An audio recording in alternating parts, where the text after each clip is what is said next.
Hello, friends, and welcome back to Stories About Entitled People. Let's start today's video with a story about a woman who turned a regular Target run into an episode of retail theater. But before we begin, best way to support our channel is to leave comments, like, and subscribe with the turned-on bell so you don't miss the new video every single day. Here we go. The $12 t-shirt that nearly shut down Target. Word of advice, don't go to Target at 3 p.m. Unless you enjoy chaos, long lines, and watching people turn grocery shopping into a one-act drama, just avoid it. I was there just to grab a few essentials, some toiletries, a couple of snacks, nothing that should have taken more than 15 minutes tops, but of course I picked the wrong checkout line. At first glance it looked promising, only one person ahead of me, a mom with her daughter. Easy, right? Wrong. The mom was already in the middle of checking out when I got in line, and within 30 seconds I realized I'd stepped into a patience-testing episode of Target, the theatrical edition. She was critiquing the cashier like she was Gordon Ramsay and the poor girl was undercooking scallops. "Can you scan that a little slower?" she snapped. "You're double scanning, I can feel it." Feel it? What was this, the Matrix? Then came the dreaded sale debate. She held up a hanger with some basic t-shirt and said, "This was marked as on sale. I saw the sign, go check it." The cashier, who was probably not a day over 20 and clearly trying to hold it together, pulled the price up on the screen. "It's ringing up as full price, ma'am." "Well, I saw a sale sign. Can you just go and look?" The cashier gestured to her station. "I'm really sorry, but I can't leave my post, and I don't have a walkie to radio someone." "I never go myself," the mom declared, dramatically tossing her hair like she was on a soap opera. "Someone always checks it for me." Now listen, this woman wasn't in a wheelchair, she wasn't elderly, she had 2 working legs, and even more hilariously, she had her daughter with her, a perfectly mobile, bored out of her mind teenager who could have gone to check the sign in under a minute, but no, that would have been too easy. So the mom demands a manager. Cue the collective sigh of everyone within earshot. While we wait, I glance at the daughter, who looks like she'd rather be anywhere else. She finally mutters, "What are we even waiting for?" Bless her. Her mom waves toward the t-shirt pile and says for the manager to verify the price. The girl groans, looks at the pile again, and mumbles, "Let's just go." But no, pride must be defended, mountains must be moved, a manager must be summoned. After what felt like 5 more agonizing minutes, the manager returns. "Nope," he says, "no sale sign, everything's correctly marked." Silence. The mom doesn't apologize, doesn't even acknowledge the wasted time. She just shrugs, huffs, and proceeds to pay full price for the shirt anyway. I blink. Seriously? After she finally moves away from the register, I step up and say to the cashier, "Wow, I'm sorry you had to go through that. She could have just sent her daughter, or better yet, gone herself." The cashier gives a tired smile. "Thanks, it happens more than you'd think." Part of me wanted to say something to the woman while we were stuck in that awkward standoff, something like, "It's a $12 t-shirt, not a stock investment, move on." But I had places to be, and honestly, the daughter already looked embarrassed enough. No need to add more fuel to that fire. As I walked out with my bag of impulse buys and toothpaste, I caught a glimpse of the mom and daughter in the parking lot, still bickering. The daughter was shaking her head, walking 3 steps ahead, while the mom was ranting into her phone, probably telling someone how Target wronged her today. All I could think was, some people make mountains out of molehills because they like the view from the top. And Target at 3 p.m. is where those mountains are built. Here's the thing. Stores will either put a special barcode on something on sale, or they'll put it in the system that the item's on sale. That way it'll show the correct price. So if it wasn't showing that it was on sale in the first place, then the item isn't on sale and the item is full price. And our second story. I don't have a receipt, but I paid cash. Issue my refund. Yesterday was a doozy of a day.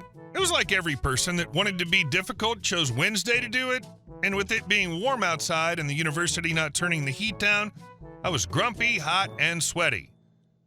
I get called to the front of the store because our text manager is having some issues with a customer. Customers wanting to return 2 textbooks purchased during the second week of class a month ago and use those funds to purchase the book she needs for another class. Problem is, she doesn't have a receipt and claims she paid cash. Eye roll. Text manager asks me to watch the register while she checks something out. Customer starts complaining about what the big deal is. She'll take store credit, blah, blah, blah. She gets on the phone, whining to her mother, and then asks me for our phone number. I explain to her that we aren't deliberately giving her a hard time. We just have to make sure she actually bought the books from us and not our competitor down the street. Everyone seems to think we're the same store, but we are not. She continues to complain to her mother on the phone. In-store phone rings, and it's text manager telling me she's missing one copy of each of those books from the shelves. I tell her I'm taking care of the problem and proceed to tell the young lady that unless she can provide me with the date and dollar amount of her purchase, I will not be issuing her a refund. Text manager comes back up to the front, customer leaves. I decide to search the cameras to see if the girl took the books off the shelf. She didn't that day, but that doesn't mean she didn't take them another time and is trying to pull a switcheroo. I'm sitting at my desk writing the store manager a note about the situation and then realize I can run a sales report, date, time, cashier, tender for the 2 books. This takes time because I have to basically go back a month and a half. Our system is slow as I'm doing this. Apparently the mother calls and bitches at the cashier about the refund issue. He explains the store manager's out until tomorrow, so there isn't anything we can do until he's there. 5 minutes after that, the father calls and basically yells at the cashier again. Cashier's a very laid-back dude. He apologizes for the issues they're having, but he can't do anything about the refund issue. The store manager's in tomorrow if he would like to call back then. All right, so now I have some time to peruse receipts. I see that we rented both copies of those books to customers paying with credit cards and department accounts. Nobody paid cash, nor did we sell them. I look up each rental account. None of them are the young lady that was whining about her refund. I get paged that there's a call for me on line 1. Surprise! It's the mother, again. She doesn't want to wait for store manager and wants me to fix the problem now. Thanks, text manager, for making me the heavy today. She wants to know why we won't issue her daughter a refund, blah, blah, blah. As soon as she catches her breath, I explain that I just pulled the sales reports for both the books she's wanting to return, and is she sure she paid cash? Mother tells me that's what she told her. I explain she didn't buy them from our store because we did not have any cash transactions for those books, and they were all rented, not sold. Is she sure the daughter did not use her credit card? Mother's now quiet. I explain that we're not being difficult, but because we have a competitor off campus, we can't just take the customer's word when they claim they paid cash without a receipt. I'd be more than happy to give her store credit, but again, we had no cash transactions, and all the sales were rentals, and she didn't rent the books. More silence from the mother, and then she says she'll talk to her daughter and call back tomorrow. I'm off today, but I sure feel sorry for that girl. My boss is pretty good about finding folks on our camera system, and if she stole those books, she might be getting a call from her daughter that she's been arrested. Something tells me Mama knew what was going on when you told her you had no record of a cash transaction for those books. And our last story. Karen finds out the hard way that my land isn't a public playground. So my house sits on a sizable chunk of land, 900 meters wide, 1,200 meters long, stretching deep into a sugar maple forest. The front's gated off with a proper drive-through gate, and the rest is fenced with a wooden wire combo. I've posted no trespassing signs every 20 feet. This land isn't just for show either. I harvest maple syrup in the morning, keep garden beds going out back, and have small game traps set for rabbits. Oh, and my dog, let's just say he's not the type to wag his tail at strangers. He's 160 pounds of I will defend this house. So today I'm mid-cook when I hear screaming from the backyard. Not dog barking, not wildlife rustling, actual children yelling. I go outside, and what do I find? 3 random kids I've never seen before taking slingshot shots at soda cans propped up against my shed on my property. They're not just on the edge either. They're deep in, past the fence, past the signs, near my veggie garden and traps.